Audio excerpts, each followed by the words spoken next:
Zinha's world was the turquoise water of Maputo Bay. She knew its moods better than her own, but lately something was wrong.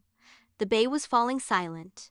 The constant low thrum that vibrated through the water, the song of the tide, was fading. One evening, as the moon rose, she found the source of the silence. Beached on a hidden cove was a creature from legend, the coral lion. His body was a living reef, sculpted from rose-colored coral with a mane of flowing seagrass and eyes of polished mother-of-pearl. But his magnificent form was cracking, pieces of his coral body flaking away into the sand. "They are stealing the song," the lion's voice echoed in her mind, weak as a fading echo.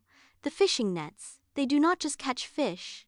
They trap the magic, the very voice of the ocean." Zinha saw the truth.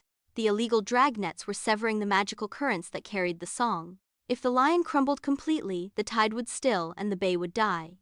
She had to find the 3 lost tide knots, concentrated points of the ocean's magic. The lion gave her a final gift, a single glowing pearl from his mane that let her breathe underwater. Her quest took her into the heart of the bay. She found the first tide knot, the knot of the depths, in a glowing reef, its light dimmed by a ghost net.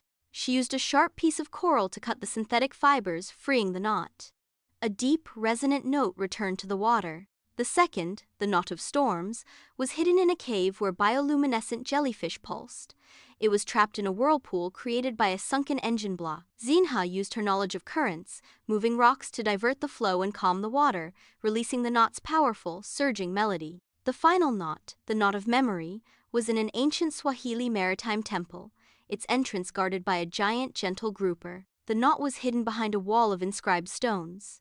Zinha sang an old fishing song her grandmother had taught her.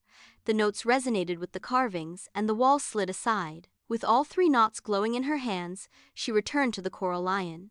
As she placed them against his chest, they sank into his form. A symphony exploded from him, the crashing of waves, the whisper of foam, the deep hum of abyssal currents. The song of the tide returned, louder and more beautiful than ever, the cracks in his body sealed, his coral mane glowing with renewed life.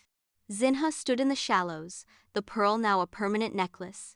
She was no longer just a girl who loved the ocean. She was its sworn guardian, the human heart of the coral lion's eternal song.